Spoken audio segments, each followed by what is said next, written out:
and increase yeet production. Hey y'all, it's Becky here from the Beckisphere, where we talk about climate news and solutions. You have entered the climate recap, where we look at what can be done or what is being done to reduce the impacts of and prepare for climate change. Boy, do we have a lot to talk about, and I am totally behind in covering it all, so here's what's going to happen. This time we're going to cover the news from October 22nd to November 6th, kind of like a normal climate recap. This means that we're looking at what's happening the week before COP26, the biggest UN climate conference, and what's happening in the first week of the climate conference. And then I'm going to publish a short video, which will hopefully actually be short, talking about the infrastructure bill that just got passed last weekend. And probably by the end of this week, maybe Sunday, I'm going to break down overall what happened during COP26. So it's going to be a Beckisphere Blitz this week. Make sure that you don't miss any of the big news points by hitting the subscribe button below and the notification bell so you make sure to get notified every single time I post. Sorry ahead of time for being so late on this video. I think it's just that big events kind of overwhelm me and kind of paralyze me to do anything because I'm never quite sure how best to cover it, especially pairing this with a full-time job. But anyways, we're going to first get into the news leading up to COP26. And again, this news event will not cover COP26 events. It will cover everything that happened outside of COP26. And it will also be a little US heavy. While Congress can't seem to decide if climate change should be prioritized, the Department of Defense, the Pentagon, the Finance Department, and intelligence agencies didn't mince words when talking about climate change's national security implications. The reports showed that climate change can alter the US's strategic interests and provide advantages to China, which of course the US doesn't like. It can impact military processes and further destabilize world governments. Quote, "Climate change is altering the strategic landscape and shaping the security environment, posing complex threats to the US and nations around the world. To deter war and protect our country, the Defense Department must understand the ways climate change affects missions, plans, and capabilities." This was the first time that the Office of the Director of National Intelligence released a report called the National Intelligence Estimate on climate change. And the analysis found that climate change had the ability to topple governments.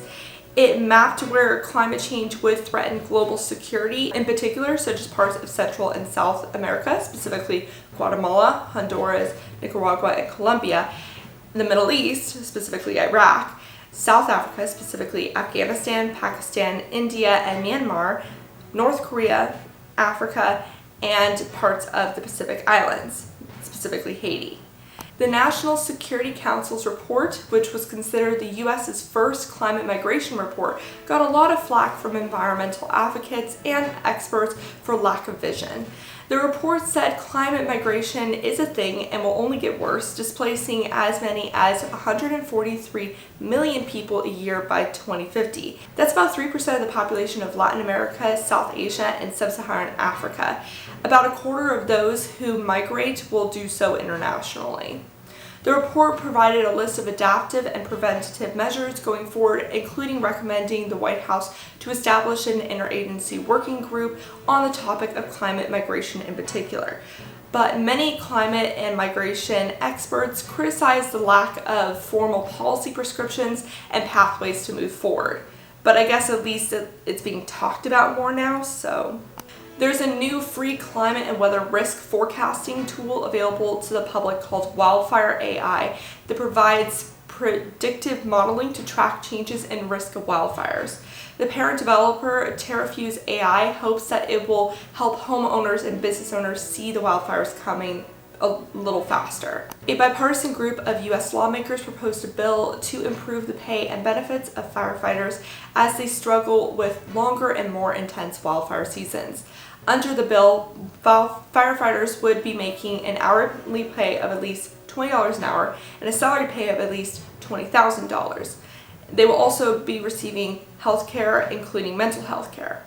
is salaried when they're off season. I'm not quite sure. If there's a firefighter in the crowd, please let me know. Hearings led by the U.S. House Oversight Committee started on October 28th to grill top fossil fuel companies like ExxonMobil, BP, Chevron, and Shell, as well as the American Petroleum Institute on their spread of climate change misinformation.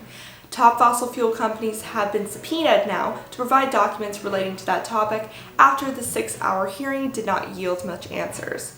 Republicans later felt the need to apologize profusely to big oil CEOs for the hearing and reiterate their love for fossil fuels. On that note, Emily Adkins from Heated co-wrote a piece recently with Earther chronicling all the fossil fuel ads in climate newsletters, and that will be linked in the resource section of the source list. I've already touched on this previously in previous videos because Exxon and Chevron advertise regularly on Axios Generate newsletter, which is where I get a decent amount of my news stories from. I don't think that has anything to do with the journalist's credibility on its own, but it does not look good for the organization as a whole, especially if they're trying to promote better climate communications. Speaking of misinformation, French oil giant Total Energies, also known as Total, has known about fossil fuel extraction possibly contributing to global warming as early as 1971 and didn't say anything until 1988, according to a new study. This finding sparked the trend #TotalNew and adds to a growing list of fossil fuel companies who clearly knew that their actions would not help at all, and yet they chose not to act. If you hear something in the background, that's my cat doing things. The EPA has started investigating Texas Environmental Oversight Committee for racism after they allowed multiple fossil fuel plants to be built near communities of color. The investigation is centered around the Oxbow Corporation industrial plant in Port Arthur that has been releasing sulfur dioxide into the air right next to a community of almost entirely people of color. While most other plants in Texas have been required to install a scrubber to reduce the sulfur dioxide emissions, this plant somehow escaped those requirements. Oxbow's founder and CEO is billionaire Bill Koch, one of the infamous Koch brothers. Bill has had a much lower profile compared to his brothers Charles and David, but that might change. ExxonMobil announced it would restart work on a planned 1 million ton per year carbon capture project in Wyoming, saying the operations could begin as early as 2025, which is 2 years later than the previous timeline. It was halted due to COVID. They actually already have one of the largest carbon capturing devices in the world at that site, and it takes about 7 million tons a year out of the atmosphere, but most of that carbon gets sold to nearby oil refineries to improve their processes. Exxon will later this week announce a plan to transform the industrial corridor of Houston into a $100 billion carbon capture and storage hub, but they want financial backing because, Exxon now needs the money. California plans to ban all new oil well projects built within 3,200 feet of communities to reduce public health problems. This is similar to the rule that Colorado made last year. This move will especially improve the lives of lower income communities and communities of color, as majority of communities that live around these wells fall under those categories. A new project by Bellingham College and Beyond Plastics found that plastics is set to take over coal as the main climate driver within a decade. If you want to learn more about how plastic impacts climate change, I did a video on that topic and I will link it above. The term climate crisis was recently added to the Oxford Dictionary. Overall, the dictionary has increased its eco-lexicon over the years. They also added the term global heating, food insecurity, and eco-anxiety.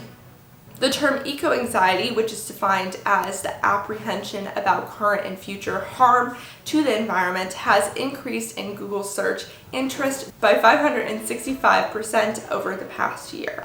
A new study surveying 1,240 registered voters found bipartisan support for corporate, environmental, social, and governance efforts, or ESG efforts, and this support grows among people under 45 years old. Overall, 76% of voters feel that companies should be held accountable for making positive impacts where they operate. Overall, more Democrats than Republicans would likely buy things from a brand that speaks out about topics they agree with, but the number rises in Republicans the younger you look.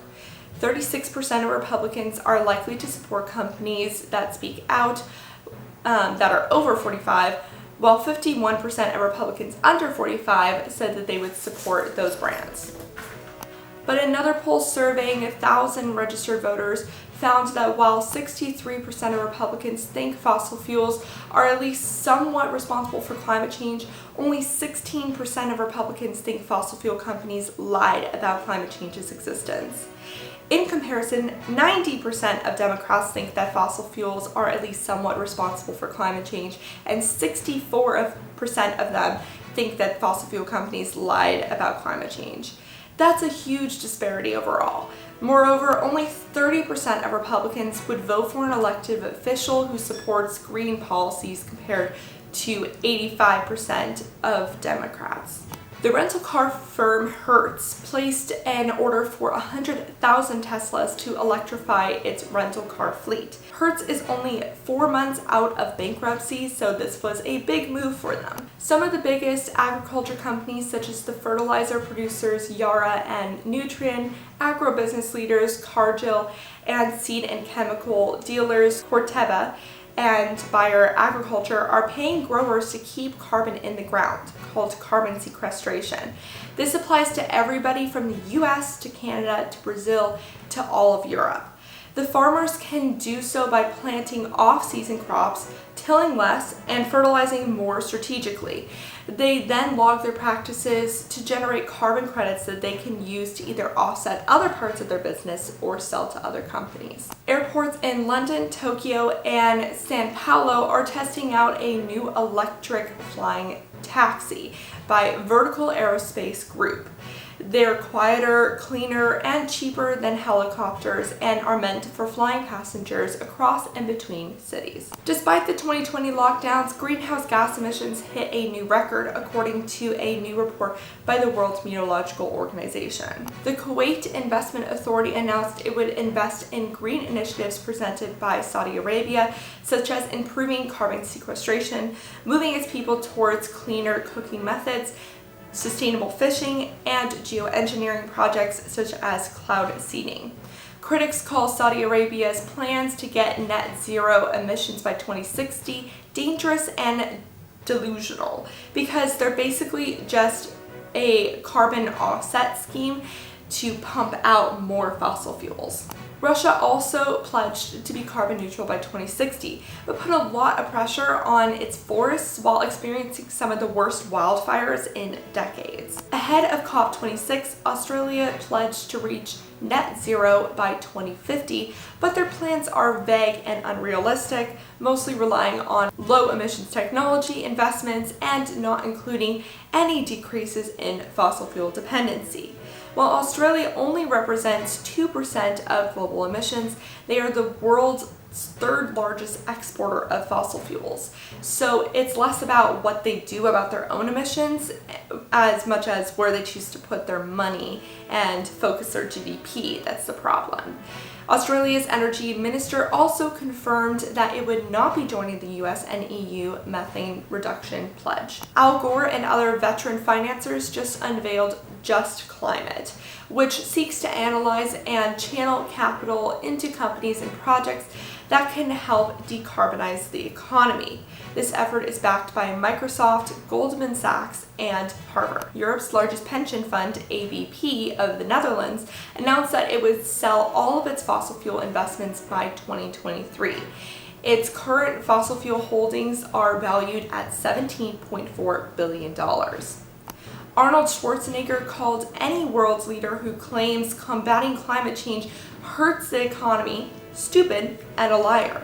Quote, "They are liars, they are stupid, or they don't know how to do it because we figured how to do it and it's all about having the balls to do it." The Pope echoed this sentiment in a more popey way. Quote, "We can confront these crises by retreating into isolationism, protectionism, and exploitation, or we can see in them a real chance for change." A new study found that much of the U.S. Catholic Church doesn't share the Pope's urgency towards the topic.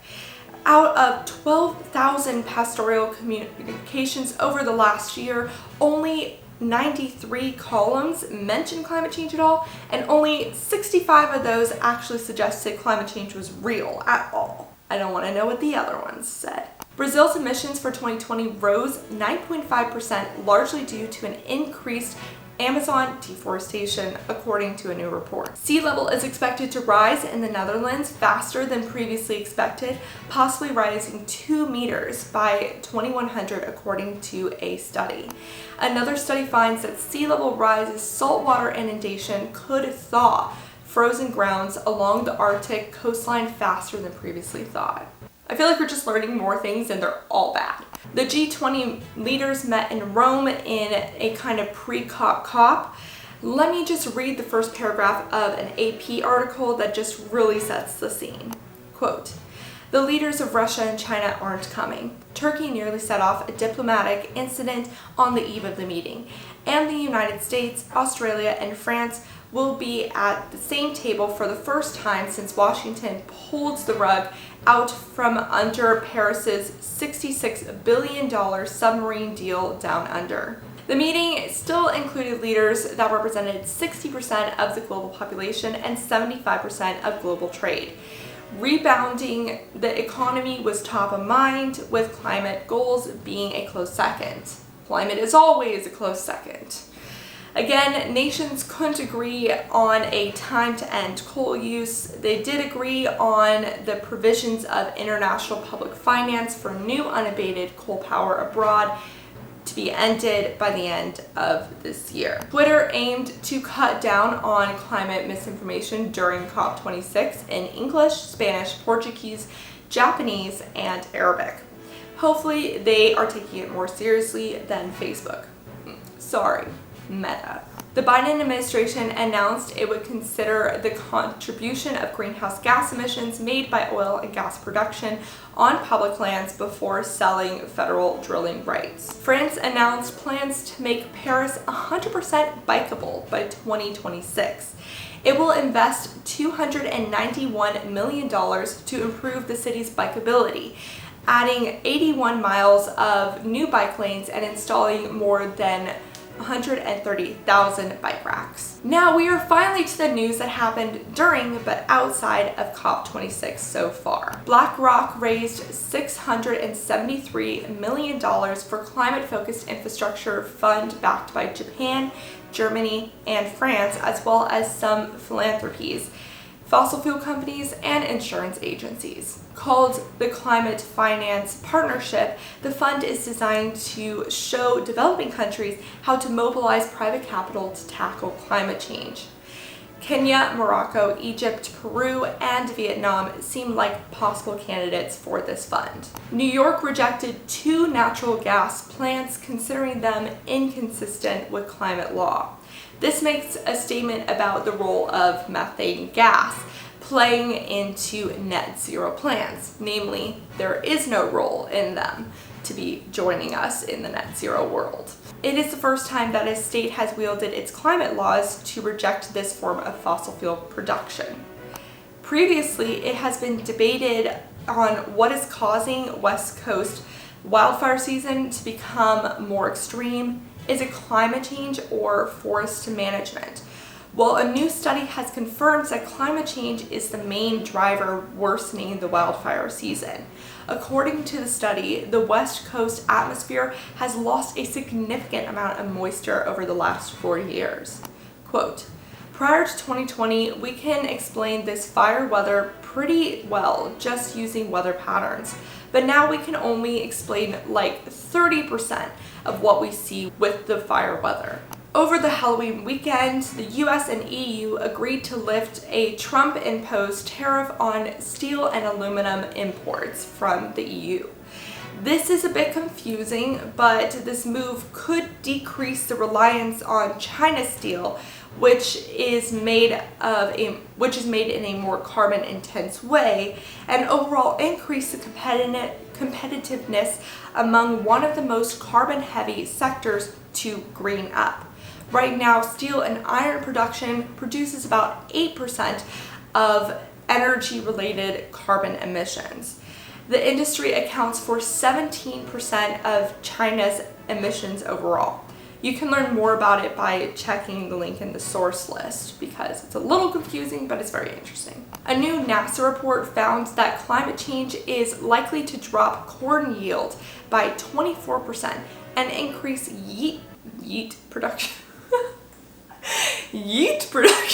And increase wheat production by 17% as early as 2030. This is due to shifts in rainfall pattern, increased temperatures, and elevated surface CO2 concentration. Quote, "We did not expect to see such a fundamental shift as compared to crop yield projections from the previous generation of climate and crop models conducted in 2014. A 20% decrease in corn from current production levels could have severe implications worldwide." The huge Formosa petrochemical site that was supposed to further grow Cancer Alley in Louisiana has now been delayed for over 2 years, so an environmental review can be conducted. The previous environmental review under the Trump administration was considered faulty. The EPA announced that it plans to get tougher on methane emissions from fossil fuel infrastructure, proposing new rules that would require companies to plug up hundreds of thousands of leaks. The new policies are expected to eliminate 41 million tons of methane emissions from 2023 to 2035. It does not address flaring, and it also doesn't worry about low emissions wells, which some consider to be a missed opportunity. There's potential for the EPA to pass further restrictions the following year to up the ante though. I recommend checking out that link as well. A new environmental defense fund affiliated satellite called MethaneSat will launch in 2023 to specifically catch methane leaks from fossil fuel infrastructure around the world. A new report found that 69% of climate denial on Facebook stems from only 10 publications, coined the Toxic 10 by the report's writer, the Center for Countering Digital Hate. Many of these companies have ties to fossil fuel companies. Of course they do. They are Breitbart, the Western Journal, Newsmax, Town Hall Media, the Media Research Center, the Washington Times, the Federalist Papers, the Daily Wire, the Russian State Media, and the Patriot Post. Facebook has failed to label 92% of these publications' posts as climate denial content. Bottom line, if you see any of these publishers attached to an article, flag it if you can, or do not engage. If you know someone who shared posts from them, send them the report, which will be linked in the source section below. In response to the global pledge to halt and reverse deforestation by 2030, which I will talk about more in my COP video, Maryland Senator Hoyer unveiled legislation called Amazon 21 that would create a State Department trust fund of $9 billion to combat the problem, managing that through the U.S. Agency of International Development. Through this, the State Department would sign long-term bilateral agreements with countries and subnational regions to finance bilateral forest conservation and carbon sequestration projects that help end deforestation. Quote, "We have to make sure that countries have a financial incentive not to take out of the ground something that we need in the ground growing, and making our environment more conducive to long-term survival." The first steel factory in the world to be run mostly on solar power announced that it would become fully operational this month. Evran's Rocky Mountain Steel Factory in Colorado will run on an on-site 300 megawatt solar farm called Bighorn Solar Project. The project is a collaboration between the solar company Lightsource BP and the utility company Xcel Energy. Nuclear fusion startup Helion Energy announced a $500 million funding round last Friday after the Silicon Valley investor Sam Altman put $375 million into it. The first construction project, called Polaris, will be running by 2024 in the state of Washington. Southern Co., the third largest utility company in the US, announced it would shut down half of its coal fleet by 2030 as it shifts to net zero energy generation. This includes units from 2 of the largest coal-fired power plants in the nation, and overall it would be closing about 10 plants. Italy joins a growing list of countries that are being or have been sued by citizens over insufficient action on climate change. The suit is heading to the court next month. And finally, the Supreme Court heard appeals from Republican-led states and coal companies asking to limit the EPA's power to regulate carbon emissions under the Clean Air Act. This is concerning because the Supreme Court is quite conservative leaning. Vox did an in-depth article looking at the potential implications of that, so I will link that in the source section below. Okay, Rue. Hi. And that was the non-COP climate recap from October 22nd to November 6th. Please let me and Rue know in the comment section below which news point you thought was the most interesting. Oh, sorry, Rue. Until next time, remember to talk about the climate crisis every single day and to support your local news organizations. A big thank you to my supporters on Patreon who help me pay for my equipment and the many news subscriptions that I have. A special shout out to my climate confident and climate courageous patrons, David H., FK, Norman Anal, and Greg H. I greatly appreciate your support. If you would like to support the work I do, remember to hit that like, subscribe, and consider joining my Patreon too. Thank you so much for watching, and I will see y'all soon.